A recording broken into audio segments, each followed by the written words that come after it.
देखिए, आज की इस संयुक्त प्रेस वार्ता के अंदर आए हुए मेरे तमाम सम्मानित साथियों का हार्दिक अभिनंदन है। आप लोगों के मीडिया के माध्यम से जितने भी इश्यूज हैं दिल्ली की जनता तक और देश की जनता तक पहुंचते रहे हैं समय समय पर। आज ये प्रेस वार्ता दिल्ली विधानसभा चुनाव 2025 जो 5 फरवरी को प्रस्तावित है और निर्धारित है चुनाव आयोग की तरफ से, उसको लेकर के ये आयोजन आज इस प्रेस वार्ता का किया गया है। ये प्रेस वार्ता उसी रेफरेंस में है।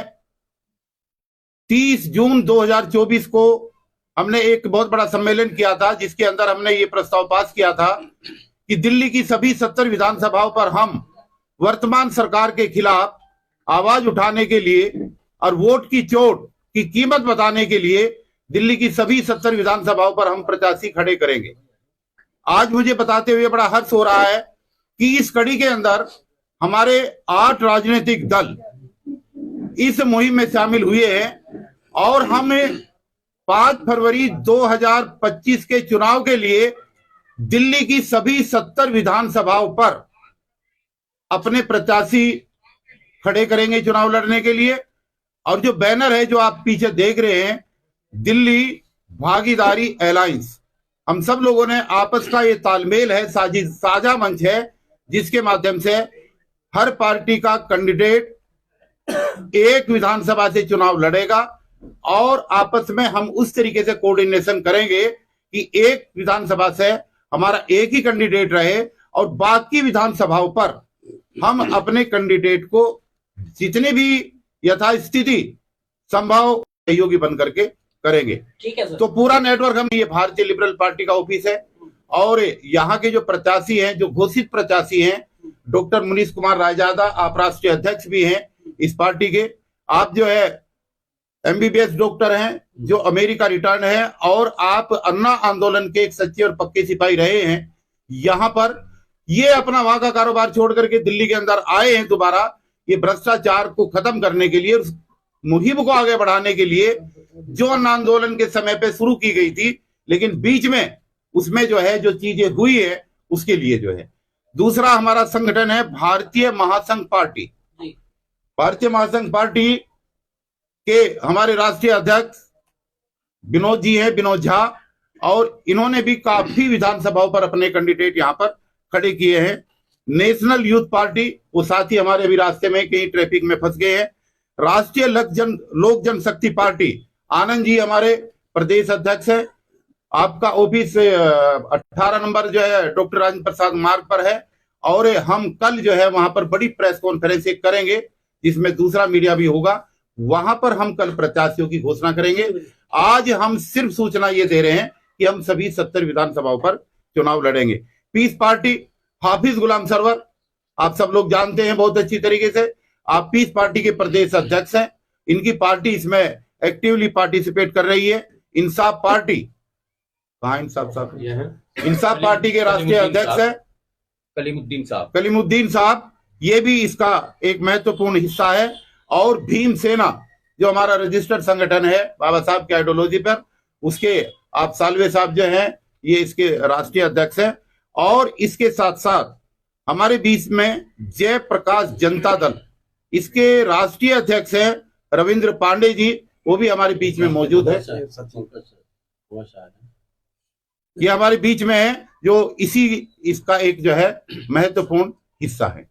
तो ये सारा जो सेटअप बना है, ये सेटअप जो है आने वाले चुनाव में 70 की 70 विधानसभाओं पर अपने प्रत्याशी खड़े करने के लिए, चुनाव लड़ने के लिए, और वर्तमान केजरीवाल साहब की सरकार ने जो अपने 2013, 2015 और 2020 में जो अपने चुनावी घोषणा पत्रों के अंदर वायदे किए थे, उन वायदों की वायदा खिलाफी उन्होंने जो की है, उस वायदा खिलाफी के अगेंस्ट और जो मुद्दों से वो भटके हैं उसके लिए जो है ये वोट की चोट का एक शुरुआत है, ताकि जो है हम समाज के हर वर्ग को बराबर की भागीदारी दिला सके और जो हमारे संवैधानिक अधिकार हैं, महिलाओं के, पुरुषों के, युवाओं के, किसानों के, दलितों के, आदिवासियों के, मुस्लिमों के, उनकी सबकी जो है आने वाले समय में रक्षा कर सके। सर वो केजरीवाल साहब तो कह रहे हैं कि हमने बड़ी अच्छी सी व्यवस्था की है, महिलाओं के लिए फ्री कर दिया, 2100 रुपए देने की बात कर दी।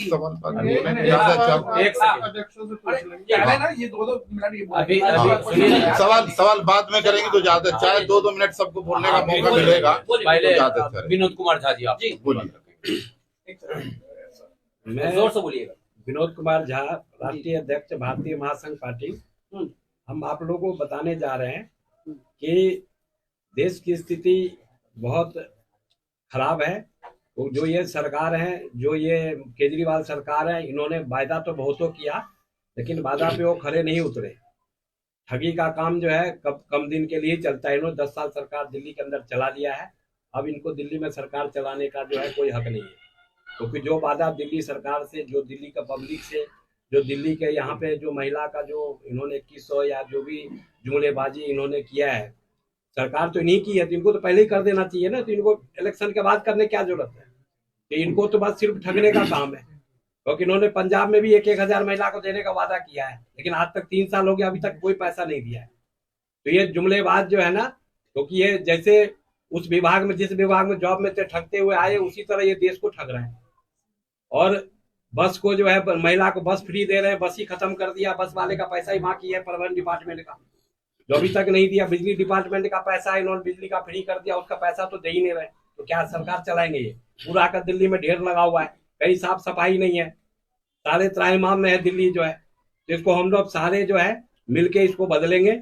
और ये सरकार जो है आने वाली 5 तारीख जो वोट है, हमारी चुनाव है, उसमें यहाँ के दिल्ली का पब्लिक जो है भारी मतों से ये जो हमारी ये दिल्ली भागीदारी, ये जो अलायंस है, इन्हें वोट दे करके और अच्छे वोटों पे जिता करके और दिल्ली की सरकार बनाएगी। और हम लोग जो है, जो पब्लिक है यहाँ पे, उस पर खरे उतरेंगे। उनका विकास का काम, जो शिक्षा, स्वास्थ्य, रोजगार है, उस पे हम लोग खरे उतरेंगे और उनको जो है अच्छे से काम देंगे। ठीक है। आप नहीं, इनको बोलने को यहाँ से आवाज आती है, लेकिन नहीं डॉक्टर साहब इधर आकर बोलेंगे, 2 आदमी ये बोल लेंगे ना, तब फिर आप आइए इधर, आइए डॉक्टर साहब इधर आइए, मैं उधर बैठा। नहीं, इनकी आवाज तो चलिए आप। राष्ट्रीय लोक जनशक्ति हमारी राष्ट्रीय अध्यक्ष पशुपति कुमार पारस जी, जो कि एनडीए की सरकार में मंत्री रहे, फूड प्रोसेसिंग मंत्री। एक हमने दिल्ली के अंदर ऐसा विकल्प बनाया 7 पार्टियों ने मिलकर, कि मैं समझता हूं कि दिल्ली के अंदर हमारे जो टक्कर जो देगा, बड़े बड़े धुरंधर को ये काम हमारी पार्टी जो करेंगी। जो हमारी दिल्ली भागीदारी अलायंस जो बना है, इसके अंदर हमारे पूरे 70 विधानसभा पे हम लोग चुनाव लड़ेंगे। और जो हमारी मजबूत, हम जैसे केजरीवाल का नाम ले, हम किसी का नाम ले, हम नाम लिए भी हम बहुत बड़ा काम करने जा रहे हैं। और केजरीवाल को तो आप ये सोचो, जो ठीक है, जो कह रहे हैं उसको सुनते रहो, सुनने में क्या है। वो तो फ्री की रेवड़ी देकर खुद रबड़ी खा रहा है, रबड़ी खुद खा रहा है, रेवड़ी फ्री में बांट रहा है। फ्री की जनता के साथ आप करना क्या चाहते हैं? अब बेरोजगारों के साथ और लोग क्या करेगा? गेहूं मुफ्त का मिल रहा, बिजली फ्री की मिल रही, पानी फ्री का मिल रहा, तो दारू पी के पड़ा, ठेके खोल दिए उन्होंने, मेट्रो स्टेशन में ठेके खोल दिए। जब मेट्रो स्टेशन में खोल दिए, उन्होंने इतना घिनौनी हरकत की है। आज क्या अगर युवाओं के रोजगार की बात कोई नहीं करता, 2100 रुपए देने की कोई घोषणा कर रहा, कोई 2500 रुपए देने की घोषणा करता है। क्या दिल्ली की जनता क्या भुखमरी है क्या? दिल्ली की जनता के लिए रोजगार, महिलाओं के लिए रोजगार देना चाहिए, युवाओं के लिए रोजगार देना चाहिए। जो हमारे आज आप सारे हमारे भाई साथियां बैठे हैं, आप जितने भी मीडिया के लोग हैं, आज हमारे घर में कोई आदमी अगर उठा के देगा MA BA की डिग्री लेकर लोग आज 10-10 हजार रुपए की नौकरी के लिए बेबस हो रहे हैं। तो केजरीवाल जी को ऐसा घिनौना हरकत नहीं करनी चाहिए, जिनको जो है युवाओं के ऊपर बड़ा खिलवाड़ हो, या हमारी बहन बेटियों के साथ खिलवाड़। अगर जैसे कह रहे हैं झा साहब ने बोला हम फ्री बस फ्री, आप क्या कहना चाहते हो? आपने सब लोगों ने देखा होगा, महिला को देखकर कोई बस तो रोकता नहीं है। एक घिनौनी हरकत ये होती है, इतनी बुरी नजर से महिला हमने बनाई है। हम उस विषय पर काम करेंगे, बेरोजगारी पर काम करेंगे, युवाओं के लिए काम करेंगे। और जैसा आपने केजरीवाल ने हमें ये साफ कर दूंगा, मैं कोई सुविधा नहीं लूंगा, मैं ये लूंगा, बंगला नहीं लूंगा, गाड़ी नहीं लूंगा, नोटंकी कर करके मफलर बांध के लोगों में कि दिल्ली के मात्र 431 युवाओं को सरकारी नौकरी मिली है। ये बात मैं आपको इसलिए कह रहा हूं कि हमारा नारा यह है कि फ्री की रेवड़ियां नहीं, रोजगार दो, हर घर को रोजगार दो, ताकि युवाओं को अगर रोजगार मिलेगा, सरकारी नौकरी मिलेगी, तो निश्चित रूप से उनको इस रेवड़ी की जरूरत नहीं पड़ेगी। तो ये जो इन्होंने आनंद जी ने कहा है, मैं उनकी बात को बढ़ाने के लिए कहा है कि यहां पर एक तरफ बाबा साहब की फोटो लगा रखी है इसने, एक तरफ भगत सिंह की फोटो लगा रखी है। बाबा साहब की फोटो पर माला चढ़ाता है और उनके विचारों पर ताला लगाता है, क्योंकि जब वैकेंसी नहीं निकलेंगी तो रिजर्वेशन खत्म, आरक्षण खत्म, सरकारी नौकरी नहीं है तो लोगों को, युवाओं का रोजगार खत्म। ये जो भ्रमित करने का काम किया जा रहा है, ये फ्री की रेवड़ी के चक्कर में, उससे जो है निजात पाने के लिए ही हम लोगों को सड़क पर आंदोलन करने के लिए विवश होना पड़ा। भारतीय लिबरल पार्टी के राष्ट्रीय अध्यक्ष हमारे डॉक्टर मुनीष कुमार रायजादा जी, जो नई दिल्ली से, उसी जगह से जहां केजरीवाल जी चुनाव लड़ रहे हैं, हमारे मोर्चे की तरफ से पहले से ये घोषित था, आप जो है इस विधानसभा के प्रत्याशी हैं, और हम पूरी उम्मीद कर रहे हैं कि हो सकता है यही विधानसभा इस बार इस मोर्चे को एक अगला मुख्यमंत्री दे, तो हम सब लोग इनके साथ हैं। तो डॉक्टर मुनीष कुमार रायजादा जी की बात रखें, इधर आ जाओ बीच में, बीच में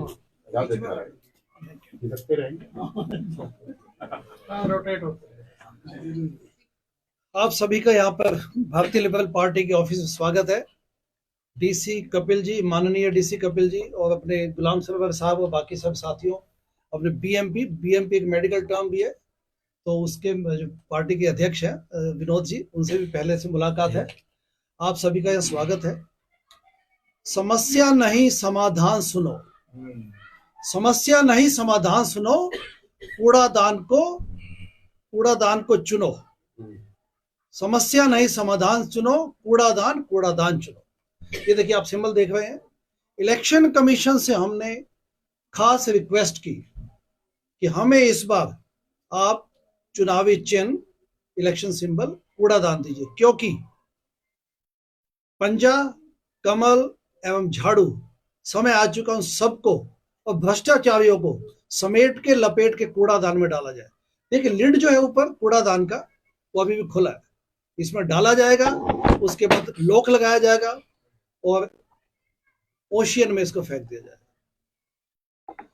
जहां तक मैंने अभी साथियों के विचार सुने अरविंद केजरीवाल के बारे में, यदि कोई मोस्ट क्वालिफाइड पर्सन्स हैं उनके बारे में कुछ बताने के लिए, तो मुझे इस बात में कोई झिझक नहीं कि डीसी कपिल जी के अलावा मैं भी उसी श्रेणी में आता हूं। हम लोग 2011 में अन्ना आंदोलन छोड़ के, यूएसए की नौकरी छोड़ के, अपना यूएसए का मेडिकल पेशा छोड़ के, हम लोग अन्ना आंदोलन हमने ज्वाइन किया, इस आशा के साथ कि देश में वास्तव में भ्रष्टाचार से लड़ाई लड़ी जाएगी। और जिस आंदोलन का नाम आप सब जानते हैं, जन लोकपाल बिल। ट्रांसपेरेंसी, पारदर्शिता एक वेब सीरीज है, ये यूट्यूब पे फ्रीली अवेलेबल है, 7 एपिसोड्स है, 5 मिनट्स के 55 क्लिप्स भी हमने उस पर डाली हुई हैं, आप देखिए। आपके लिए रिसर्च के एंगल से भी आप देखना चाहे, एजुकेशन एंगल से भी देखना चाहे, तो बड़े अच्छे ढंग से बनाई गई। आपको उसमें काफी कुछ मिलेगा, ऐसा मसाला, ऐसा कंटेंट जो आपने आज तक देखा नहीं। देखिए, केजरीवाल का समय तो आ चुका है। Kejriwal is ready to be defeated, he is ready to be defeated, ध्यान दीजिएगा। और मुझे पूरा यकीन है इस बात का कि नई दिल्ली विधानसभा से वो चुनाव लड़ेंगे ही नहीं। कपिल साहब, वो चुनाव लड़ेंगे नहीं नई दिल्ली विधानसभा से, उनमें लड़ने की हिम्मत नहीं है। वो भागेंगे एन वक्त पे और कोई दूसरी सेफ सीट ढूंढने की कोशिश करेंगे। अपना जो अलायंस बना है, दिल्ली भागीदारी अलायंस, मैं इसका स्वागत करता हूं, और हम सब मिलके दिल्ली की व्यथा को खत्म करेंगे। और जैसे मैंने शुरू में कहा, वी आर इक्वी डिस्टेंट, क्योंकि हमने करप्शन को, डीसी कपिल साहब के साथ मैं 6-8 महीने पहले ऑफिस में बैठा था एक बार, तो भागीदारी बातें हो रही थी, भागीदारी कॉन्सेप्ट की। इन्होंने कहा ये सब बातें तब तक बेमानी है जब तक भ्रष्टाचार पे अटैक नहीं किया जाएगा। एंड हम लोग संकल्पित हैं, डिटरमिन्ड है कि भ्रष्टाचार को भारतीय राजनीति में भ्रष्टाचार को मेन स्ट्रीम मुख्य मुद्दा बनाने के लिए हम आए। चाहे कोई कितनी भी कोशिश कर ले धर्म, जाति, रीजनलिज्म के नाम पे हमें लड़ाने को, लेकिन जब तक डेवलपमेंटल पॉलिटिक्स की बात नहीं की जाएगी, जब तक विकास और नीति की बात नहीं की जाएगी, राजनीति का कोई मतलब नहीं है, क्योंकि राजनीति का मतलब ये होता है राज्य की नीति, पॉलिटिक्स। इसलिए मैं इस मंच का स्वागत करता हूँ, अलायंस का स्वागत करता हूँ। ज्यादा न कहते हुए, मुझे पूरा यकीन है कि इस बार दिल्ली की जनता हमें मैंडेट देगी और दिल्ली में हम बदलाव लेके आएंगे। नई दिल्ली विधानसभा में मेरा आखिरी पॉइंट, पिछले 6 महीनों से हम लगातार दिल्ली में नई दिल्ली विधानसभा, जो कि मंदिर मार्ग से सफदरजंग हॉस्पिटल तक फैली हुई है, लगातार हम लोगों ने ग्राउंड कैंपेनिंग की है और यकीनी तौर पे कह सकता हूं कि नई दिल्ली की विधानसभा इस बार एक नई कहानी लिखेगी और इतिहास रचेगी। Thank you very much.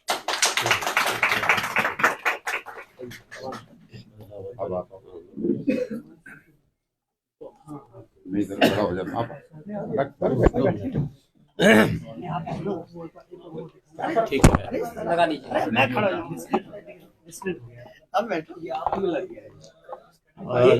दो हाँ, अरे आप में जुड़ गया ये क्या हुआ? ये बड़ा परेशान है इससे।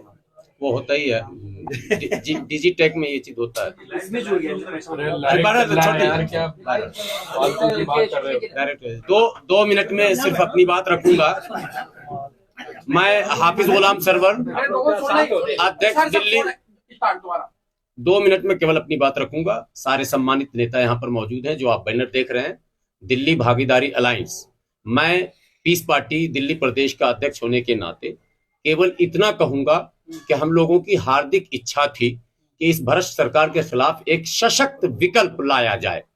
मैं बधाई दूंगा अपने उन सभी नेताओं को जिनके भाग दौड़ और मेहनत से, डॉक्टर मुनीश कुमार रायजादा साहब हों, चाहे विनोद कुमार झा जी हों, इंजीनियर टीसी कपिल साहब हों, हमारे अध्यक्ष जी हों, इन सबों ने मिलकर बड़ी ईमानदारी से, समर्पण भाव से, कि अगर अलायंस में चूंकि लगभग 92 कैंडिडेट टोटल हमारे इन तमाम अलायंस के पास इस समय अवेलेबल हैं, हमें लड़ाने 70 हैं। वो हम लोग अभी एक बैठक आपके बाद फिर हम लोग कर रहे हैं, जिसमें प्यार से और ईमानदारी से हम उसको सेट करेंगे और पूरी ताकत से इस चुनाव को दिल्ली भागीदारी अलायंस लड़ेगी अपने सभी समर्थक दलों के साथ, पूरी ऊर्जा के साथ। और मैं चूंकि मुसलमान हूं तो कह रहा हूं, इंशाअल्लाह केजरीवाल ने जो हम लोगों के साथ किया, दिल्ली की जनता के साथ किया है, इस बार ईंट का जवाब पत्थर से केजरीवाल को पूरी तरह से देने के मूड में हम लोग उतर रहे हैं। बस इतनी सी बात है, बाकी बातें तो होती रहेंगी। सवाल का जवाब एक सेकंड सवाल, सलवे साहब आप 2 मिनट पहले 2 मिनट हो जाए जो हाँ, उसके बाद। यहाँ सभी उपस्थित पत्रकार भाइयों को मेरा जय भीम। और मैं सबसे पहले अपना परिचय देना चाहता हूँ कि मैं महाराष्ट्र से, नागपुर से हूँ और भीम सेना इस पार्टी का मैं राष्ट्रीय अध्यक्ष हूँ।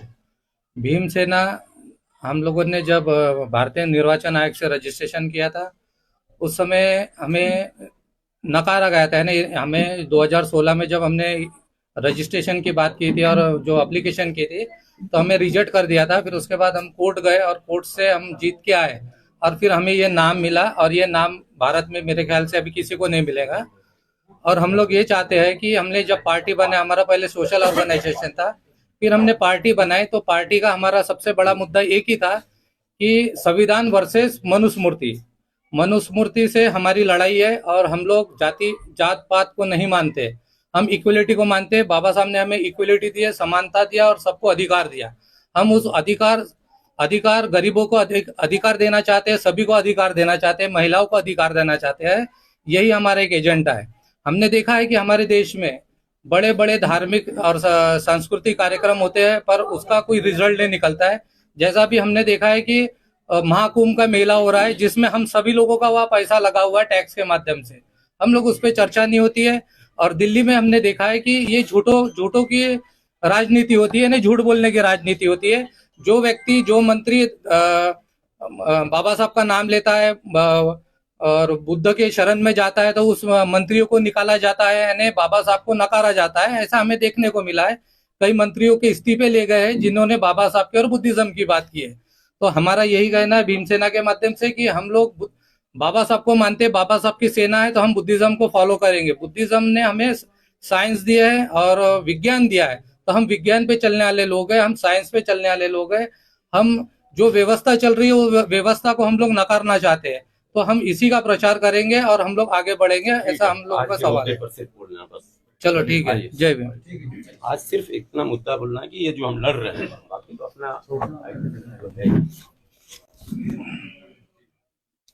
आप इंसाफ पार्टी के राष्ट्रीय अध्यक्ष हैं, प्रोफेसर कलीमुद्दीन। शेख कलीमुद्दीन, मैं इंसाफ पार्टी का राष्ट्रीय अध्यक्ष हूँ। अभी सभी पत्रकार साथियों को हमारा इंसाफ पार्टी का ओर से हार्दिक अभिनंदन। हमारा इंसाफ पार्टी, जिसका पूरा नाम Indian national socialistic action forces, ये पार्टी को आगे बढ़ाने के लिए दिल्ली आया। इस पार्टी बाबा साहब डॉक्टर बी.आर. अम्बेडकर का विचारधारा और समवाद का आदर्शों को लेकर चलते हैं। हमारा पार्टी का मुख्य उद्देश्य है सभी को इंसाफ दिलाना, जो शिक्षा का क्षेत्र में या शास्त्रों का क्षेत्र में या राजनीतिक और सामाजिक क्षेत्र में या आर्थिक क्षेत्र में या प्रशासन और कानूनी व्यवस्था का क्षेत्र में, इसी सभी क्षेत्र में सभी नागरिकों को इंसाफ दिलाना, जातिगत भेदभाव दूर करके सभी क्षेत्र में समान अधिकार का कायम करना। भारतवर्ष का सभी नागरिक, खास तौर पे पिछड़े वर्ग संप्रदाय या SC, ST, OBC और माइनॉरिटी संप्रदाय को उनका न्याय संगत हक देने के व्यवस्था करना।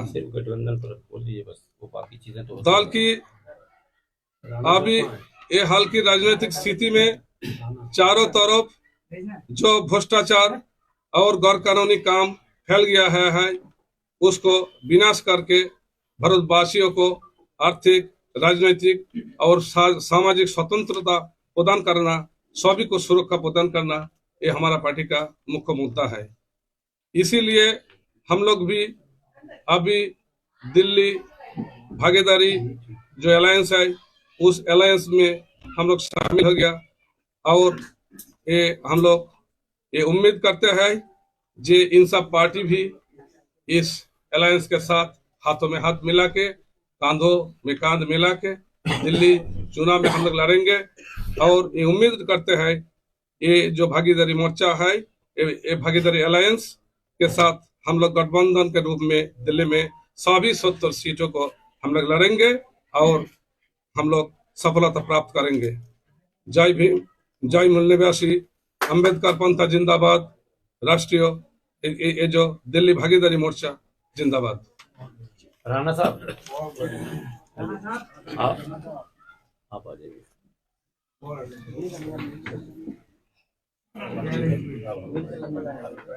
रविंद्र कुमार, जयप्रकाश जनता दल के राष्ट्रीय अध्यक्ष पंकज सहाय की तरफ से सभी मीडिया भाइयों को नमस्ते।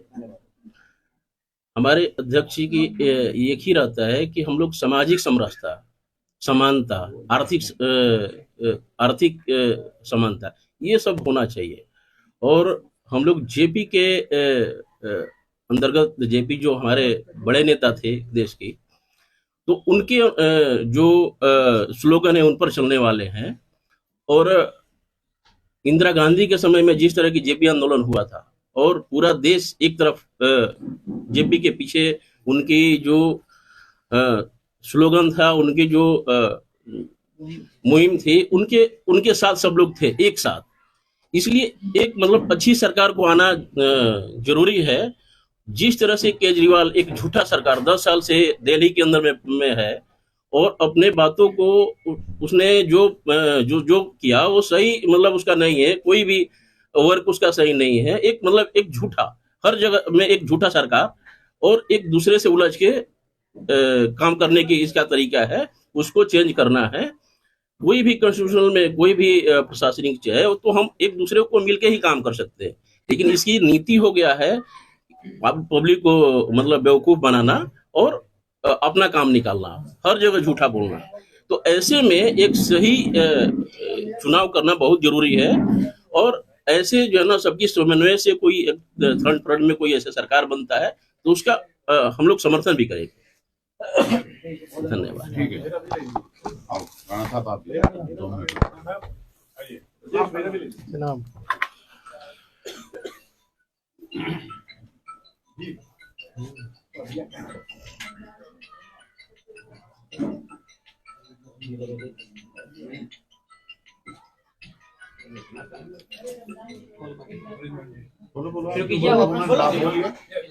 जी,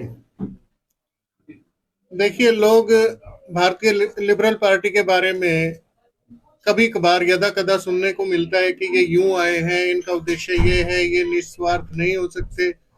हम निस्वार्थ नहीं, हम एक स्वार्थ से आए हैं। हमारा स्वार्थ है सच्चाई, हमारा स्वार्थ है लोगों को बिजली मिले, पानी मिले, स्वास्थ्य मिले और अच्छी सड़कें मिले, शिक्षा मिले, जो लोगों का अधिकार है वो उन तक पहुंचे। हमारा ये स्वार्थ है और ये हम डंके की चोट पे कहते हैं। अगर ये स्वार्थ है तो ये हमारा स्वार्थ है, हाँ है। दूसरी बात ये है, एक ऐसा व्यक्ति जो अमेरिका में डॉक्टर मुनीश कुमार रायजादा, जो मेरी पार्टी के अध्यक्ष हैं, उनकी मैं बात कर रहा हूँ, जो अमेरिका में करोड़ों रुपए कमा रहे थे, वो व्यक्ति एक टीस लेकर इस देश में आया। उसको कुछ कमाने की अगर और कुछ ऐसे स्वार्थ की जरूरत होती, उसको अर्थतंत्र में इस तरह से फंसना होता जिस तरीके से भारत की राजनीति चल रही है, तो वो वहीं पे रहते। उनका कोई खोपड़ी घूमी हुई नहीं थी। वो सब ऐशो आराम शिकागो का छोड़ के और दिल्ली में आके बैठ गए। यहाँ पे वो कुछ कमा नहीं रहे हैं, कुछ खो रहे हैं। खो क्या रहे हैं? वो अपना परिवार छोड़कर आए हैं, अपना कामकाज छोड़कर आए हैं। किसके लिए? हम सब के लिए, दिल्ली के लिए। तो मेरा कहने का अर्थ ये है कि उनका जो काम वो अहले सियासत जाने, अपना पैगाम ईमानदारी है दूर तक फैले। और दूसरी बात ये है कि डॉक्टर मुनीश, जिनको सदा से कभी MIF बनाकर, मिशन इंडिया फाउंडेशन बनाकर, कभी मानवाधिकार सुरक्षा संघ बनाकर, मेरा और उनकी दोस्ती 30 साल से है। ये काम हम बचपन से करते आए हैं और उनके दिल में एक जो दर्द था वो अन्ना आंदोलन में लेकर आए थे। फिर उनको वहां से निराशा मिली, वापस गए और दोबारा आकर भारतीय लिबरल पार्टी बनाकर फिर से ये मुहिम शुरू की है। हम सबका कर्तव्य बनता है और पार्टी का महासचिव होने के नाते भी मैं आप सबसे दरख्वास्त करता हूं कि आइए हम सब उनका साथ दें। और ये जो कूड़ादान है, ये मात्र कूड़ादान नहीं, ये राजनीति के कूड़े को खत्म करने के लिए आया है। सारा कूड़ा इकट्ठा करके राजनीतिक गंदगी का इसमें फेंकें और इसको बंद करके किसी ऐसी जगह पे डाल दें कि दोबारा ये उभर ना पाए। Thank you very much. अब कोई सवाल जवाब करना है तो आप कर सकते हैं। ये सब लोगों से दो मिनट। रुकिए, मैं सेटअप कर रहे हैं। बैठिए कपिल साहब, हो गया। आइए, सवाल जवाब के लिए डॉक्टर साहब बैठेंगे, ये बैठेंगे। हम लोग अपना बयान दे दिए, करते रहे।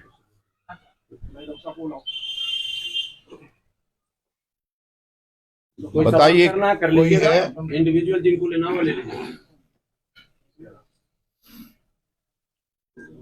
डीसी कपिल जी, बार बार आप अलायंस करते हैं, बार बार नया नया मोर्चा बनाते हैं, क्या दुश्मनी है आपकी केजरीवाल से? केजरीवाल से हमारी कोई दुश्मनी नहीं है साहब। हमारी दुश्मनी अपने मुद्दों से है, हमारे अधिकारों से है।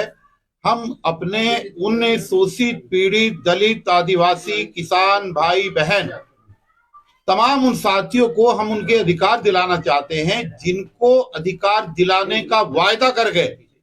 केजरीवाल जी को वोट दिया गया और वो सत्ता में आए। भाई, हम तो सवाल उसी से करेंगे जिसको हमने वोट दिया। जो आज दिल्ली की सत्ता की सीट पर है, उसी के खिलाफ आंदोलन होगा। तो हम तो उनसे सिर्फ ये कह रहे हैं कि जो आपने वादे किए थे, आप उन वादों के बारे में बताएं कि उन वादों का क्या हुआ। कच्चे कर्मचारियों को पक्का करने का वादा था, एक भी कर्मचारी को पक्का नहीं किया गया। उन्होंने कहा मैं 2 लाख वैकेंसी हर साल दूंगा, उन्होंने एक भी वैकेंसी नहीं दी जिससे सरकारी कर्मचारी और सरकारी रिक्तियां भरी जा सके। उन्होंने दलित फंड के नाम पर जितना हमारा 60,000 करोड़ दलित फंड जो अभी तक 10 साल में इकट्ठा हुआ है, वो सारा का सारा उन्होंने फ्री की रेवड़ियों के अंदर जो है वितरित कर दिया है। ये RTI की रिपोर्ट है मेरे पास, पूरी कंप्लीट। और ये केस हमने हाई कोर्ट के अंदर भी लगा रखा है। 60,000 करोड़ रुपए, 12 रिजर्व विधानसभाओं के 60,000 करोड़ रुपए केजरीवाल साहब टकार गए। यही हाल किसानों की समस्याओं का है। और हम तो देखिए, ये किसी वर्ग की बात नहीं है। जिन मोर्चों की आप बात करते हैं, उसमें हमने कोई भी जाति का नाम, किसी वर्ग का नाम नहीं दिया। ए से लेकर के जेड तक जितने भी दिल्ली के निवासी हैं, जितने भी दिल्ली के वोटर हैं, भाई हैं, बहन हैं, उन तमाम सबकी तरफ से हम तो उनसे आग्रह कर रहे हैं कि आपके बस का नहीं है। दिल्ली की सम्मानित जनता ने 70 में से 67 सीटें आपको दी। दोबारा 2020 में 70 में से 62 सीटें दी। अरे 67 और 62 सीटें देने के बाद अगर आप काम नहीं कर सकते, अगर आप ये कह रहे हैं कि भाजपा काम नहीं करने दे रही, अगर आप ये कह रहे हैं कि एलजी काम नहीं करने दे रहा, तो आज दिल्ली ये सवाल पूछ रही है कि फिर आपको वोट क्यों दें। 70 में से 70 सीटें तो दे नहीं सकते। तो ये तमाम मुद्दे हैं जिनको लेकर के ये आंदोलन हमेशा होता रहा है। इसी कबीर जी, आप तो एक इंजीनियर हैं, तो आम जनता को अगर बिजली, पानी और डीटीसी में फ्री सेवा मिल रही है तो बार बार उन पे उंगलियां क्यों उठाई जा रही है? हमने उनको जो उन्होंने रेवड़ियां बांटी है उनके ऊपर हम कोई प्रश्न चिन्ह नहीं लगा रहे हैं। न ही हम ये कह रहे हैं कि हम लोग सत्ता में आएंगे तो रेवड़ियां मिलनी बंद हो जाएंगी, ऐसा बिल्कुल नहीं है। लेकिन किसी का हक मार करके, किसी का पेट काट करके, गरीब जनता का पैसा दबा करके अगर फ्री की रेवड़ियां सिर्फ इसलिए बांटी जाए, ये टोटली धंधा है और ये गंदा धंधा है और ये धोखेबाजी है, ये एक बहुत बड़ा भ्रष्टाचार है। जी हाँ, बोली। अरे वो तो ये कह रहे हैं कि किसकी हमने तरफदारी नहीं की, महिलाओं के बारे में सोचा, ऑटो ड्राइवर्स के बारे में सोचा, युवाओं के बारे में सोच रहे हैं। आप तो ग्रंथी और इनके पंडितों के बारे में भी सोच रहे हैं। देखिए, ग्रंथी और पंडितों की बात जहां तक है, उसमें सबसे बड़ा विश्व आज ये है कि बाबा साहब की फोटो लगाते हैं। पूरा विश्व जानता है कि बाबा साहब किस धर्म के समर्थक थे। बाबा साहब ने बौद्ध धर्म दिया, तो बौद्ध धर्म को मानने वाले दिल्ली के अंदर 500 बुद्ध विहार हैं और उन 500 बुद्ध विहारों के अंदर भी हमारे सम्मानित भंते हैं, भिक्षुगण हैं जो धर्म का प्रचार करते हैं। अगर आप पुजारियों को 18,000 रुपए देंगे, अगर आप वहां पर ग्रंथियों को 18,000 रुपए देने की बात कर रहे हैं, तो उन बुद्ध विहारों के जो भंते हैं उनको 18,000 रुपए क्यों नहीं?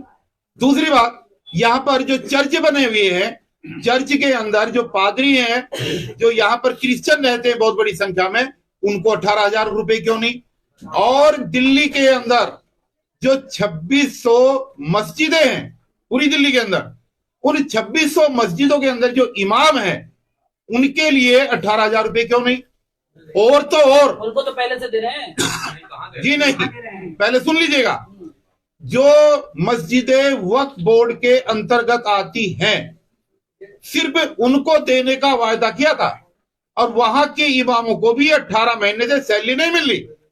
अब भाजपा की बात करते हैं, उत्तर प्रदेश के अंदर भाजपा का सरकार है, हरियाणा के अंदर भाजपा की सरकार है, वहां का जो वक्फ बोर्ड है, उन वक्फ बोर्ड के अंतर्गत जितनी मस्जिदें आती है वहां पर आराम से पैसा मिल रहा है इमामों को, और दिल्ली के अंदर 18 महीने से नहीं मिल रहा। तो जब 18 महीने से तुम वक्फ बोर्ड के अंदर आने वाली मस्जिदों के इमामों को सैलरी नहीं दे रहे हो, तो बाकी लोगों को कहां से पैसे दोगे, कहां से पैसा लाओगे? कर्मचारियों को आप सैलरी नहीं दे रहे हो।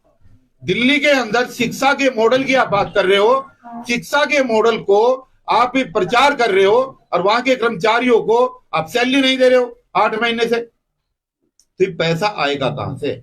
इसका मतलब यह है कि झूठे वायदे हो रहे हैं। जब आपने पंजाब के अंदर सरकार बनाई, सरकार बन गई और वहां पर वादा किया था 1,000 रुपए हम सारी महिलाओं को देंगे, तो वहां पर सरकार बनने के बाद, पूर्ण बहुमत की सरकार बनने के बाद, वहां तो एलजी भी नहीं है, वहां तो पूर्ण राज्य का दर्जा है। जब वहां के राज्य की महिलाओं को 1,000 रुपए नहीं दे पाए, तो दिल्ली में एलजी के होते हुए, मोदी के होते हुए, केंद्र की सरकार के होते हुए तुम 21 रुपए कहां दोगे?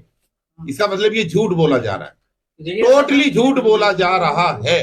और दिल्ली की जनता ये कह रही है कि हमें फ्री की रेवड़ी नहीं चाहिए, हमें रोजगार दो, हमें रोजगार चाहिए, हर घर को रोजगार दो, ताकि रोजगार से मिलने के बाद हम अपना बिल अपने आप जमा करा सके, हम पानी का बिल अपने आप जमा करा सके, हम अपने माँ बाप के लिए दवाई अपने आप ला सके, हम जो है टिकट लेकर के यात्रा अपने आप करा सके। हमें ये फ्री की चीजें नहीं चाहिए। फिर क्यों दे रहा फ्री में? किस लिए दे रहा? रोजाना नई नई योजनाएं, सरकार के पास पैसा नहीं, कर्मचारियों को तनख्वाह नहीं दे रहा। लेकिन कपिल जी, रमेश भिदोड़ी के जो बयान है उन पर आप क्या कहना चाहेंगे? देखिए, रमेश भिदोड़ी के बयान पे टिप्पणी करने का मेरे को कोई राइट नहीं। ये उनका मैटर है। लेकिन महिलाओं के लिए रमेश बिधूड़ी ही नहीं, कश्मीर से लेकर कन्याकुमारी तक राजनीति के अंदर या सामाजिक परिवेश में रहने वाला कोई भी व्यक्ति अगर किसी महिलाओं के लिए अभद्र भाषा का, अश्लील भाषा का प्रयोग अगर करता है तो वो निंदनीय है और हम उसकी निंदा करते हैं। आप सब जो है दिल्ली से अरविंद केजरीवाल को या आम आदमी पार्टी को उखाड़ फेंकने की बात कर रहे हैं, लेकिन वो आम आदमी पार्टी का फेंकने की बात नहीं कर रहे, फेंक दिया, आज फेंक दिया। प्रत्याशी का आरोप है कि भारतीय जनता पार्टी एक प्रत्याशी के सामने 15 कैंडिडेट उतार रहे हैं, डमी कैंडिडेट। तो उनका इशारा कहीं ना कहीं आप लोग पर भी है। नहीं, हम तो ऐसे जनता के बीच में इस तरह की